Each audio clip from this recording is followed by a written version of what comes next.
Oi, gente, Shalom.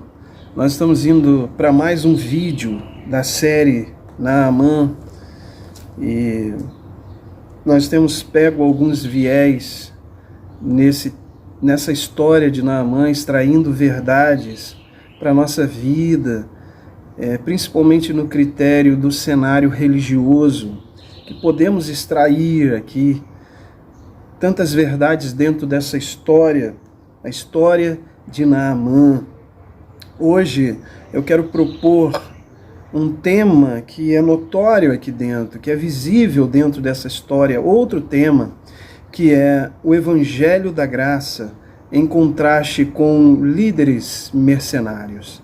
Nessa história de Naamã também aparece todo esse assunto, nos mostra um arquetipo deste assunto que é tão peculiar nos nossos dias. Nós temos hoje, pela graça de Deus, o verdadeiro evangelho ressurgindo ou aparecendo, e em contraste a isso, os líderes mercenários têm cada vez mais se propagado devido à carência da alma humana que alimenta vários desses líderes.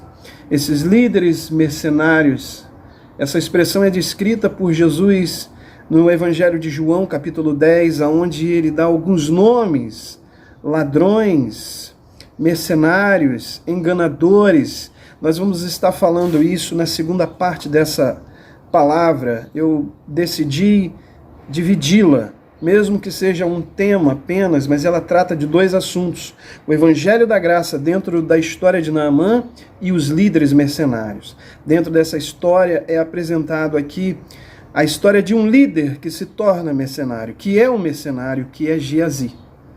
Mas nós vamos deixar essa palavra na segunda parte. Vamos para o Evangelho da Graça. Sempre gosto de ler o primeiro versículo, que diz assim: Naamã, general do exército do rei da Síria, era um grande homem diante do seu senhor, de alta estima, porque por meio dele tinha dado o Senhor vitórias à Síria. E era este homem varão valoroso em extremo, porém ele era leproso. A gente sempre explica em todos os vídeos aqui, é um arquetipo da condição humana, de todo ser humano sem Deus. É um arquetipo do pecado, que é a doença da humanidade, a doença incurável da humanidade. A cura para ela é Jesus Cristo, porque ele tomou sobre si todos os nossos pecados, como diz Isaías capítulo 53. A história se segue. Vamos pegar o viés. Eu sempre conto um pouquinho da história. A história conta que na casa de Naamã vivia uma escrava, uma menina, uma jovem que foi levada escrava para a Síria, estava na casa de Naamã, e diz a esposa de Naamã: se meu senhor, com S minúsculo, conhecera o homem de Deus que está em Samaria. É uma figura de Eliseu, uma figura de Jesus Cristo, que está em Samaria. E Eliseu, com essa notícia que a menina passa, que é uma figura da igreja, boa notícia passada por esta menina, ele se dirige ao seu rei, e por Naamã ser de autoestima, o rei dá dádivas para que Naamã levasse, que é uma representação de pessoas que querem comprar a salvação com seus esforços, e nenhuma dádiva humana, manufaturada, é capaz de comprar salvação alguma. Mas Naamã leva essas dádivas ao rei de Israel. O rei de Israel rasga suas roupas e diz: quem sou eu para dar a vida e tirar a vida? Então a figura de Eliseu aparece e diz: para que saibais que há homem de Deus, há profeta em Israel, mandai-o até mim. Então Naamã se dirige à casa de Eliseu. E o versículo agora que nós vamos ler é o versículo chave dessa parte, o Evangelho da Graça, em contraste com líderes mercenários. No versículo 10 diz: e Eliseu então lhe enviou um mensageiro. Essa palavra mensageiro aqui é anjo, é a mesma palavra, anjo, anunciador, aquele que leva uma notícia. É uma figura de todos aqueles que são aliançados em Jesus Cristo. Quero dizer isso cirurgicamente, não por uma carteira de membro de alguma agremiação, mas em aliança de vida, aliança interna, aliança consanguínea, porque nós tomamos o sangue da redenção que perdoa os nossos pecados. Esta aliança, este é um mensageiro, este é um anunciador de boa notícia. Então essa figura aparece aqui como a figura da igreja. Pessoas e não agremiação, ok? Organismo e não organização, para que a gente entenda, para que a gente possa colocar as coisas no lugar. Então Eliseu enviou um mensageiro, cada um de nós leva uma boa notícia, dizendo: vai e lava-te 7 vezes no Jordão e a tua carne será restaurada. A igreja tem uma boa notícia para todo Naamã, para todo pecador. Nós, eu e você, os mensageiros, os anjos, porque a palavra anjo vem de mensageiros, ok? Eu explico isso em vídeos anteriores.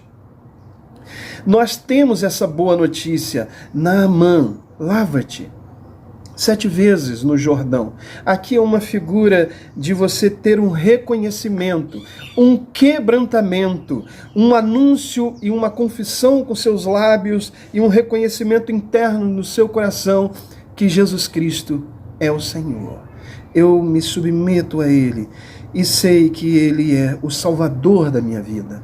Geazi tem essa notícia para Naamã. Naamã, a princípio, deixa o orgulho aparecer. E não há salvação aonde há orgulho, queridos. Mas, no entanto, novamente aparece a figura da igreja que diz: meu Senhor. Abba, aparece a figura do Pai, meu Pai. Se o homem de Deus te dissesse alguma coisa difícil, não farias. Olha o conselho da igreja, do povo de Deus, dos anjos, dos mensageiros. Então, se ele te diz: desce 7 vezes ao Iardém, ao Jordão, e ele desceu, ouvindo o bom conselho, e ele foi salvo, arquetipo, e ele foi limpo, curado de sua lepra. Aqui é a imagem da igreja que leva a boa notícia, que leva a boa nova, que leva a palavra de salvação, Evangelium, a boa notícia. O interessante, queridos, que a figura dessa igreja aqui é apresentada por um personagem chamado Geazi. Eliseu escolhe Geazi para ser esse mensageiro. Leve essa boa notícia a Naamã. Note aqui, não há um preço a ser pago. Isso não vai acontecer se você aceitar esses presentes. Vamos ler nas linhas que se seguem que Eliseu não aceita aquele ouro, aquela prata, aquelas roupas. Não, isso não vai acontecer se você for fiel no dízimo. Me perdoe usar essa expressão aqui, queridos.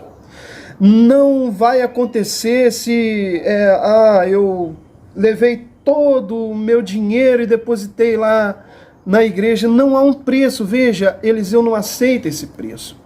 A gente agora entra a questão do contraste com líderes mercenários, porque eles querem dizer que essas coisas, essa salvação, essa cura só vai acontecer na sua vida se você cumprir com essas ordenanças, cumprir com esses sacrifícios. O texto não mostra isso. O texto mostra que Naamã foi curado porque ele se quebrantou, porque ele desceu. Isso é uma atitude interna. Ele não pagou para isso. Não é o dízimo que determina isso. Não é sua oferta que determina isso. Não foi o ouro de Naamã. Não foi a prata de Naamã. Não foi as vestes que ele levou. Foi o quebrantamento interno. Essa graça pressupõe, anuncia esse quebrantamento. Porque ela anuncia Jesus. Ela prega Jesus e não aios, e não meios de salvação. Não é porque eu fiz isso, não é porque eu me afligi em jejuns, não é porque eu me sacrifiquei. Não, o sacrifício é de Jesus. Nesse texto de Naamã, na história de Naamã, o evangelho da graça salta. Porém, em contraste ao evangelho da graça que salta aqui, nós logo vamos ver a figura de líderes mercenários, que Jesus diz lá em João capítulo 10, enganadores, ladrões. Porque logo depois a esse cenário de salvação, de conversão e de cura, a figura de Geazi se inverte. Aquele que foi chamado para anunciar a cura, a salvação sem preço, apenas por graça, apenas por favor imerecido, ele aparece como aquele que aceita o preço. Ao contrário, ele mente para pegar dádivas e pegar aquilo que Naamã trouxe. Essa é a figura dos líderes mercenários no cenário de hoje. Se você quer ouvir essa parte, venha comigo a segunda parte dessa palavra. O Evangelho da Graça em contraste com os líderes mercenários. Vamos para a segunda parte.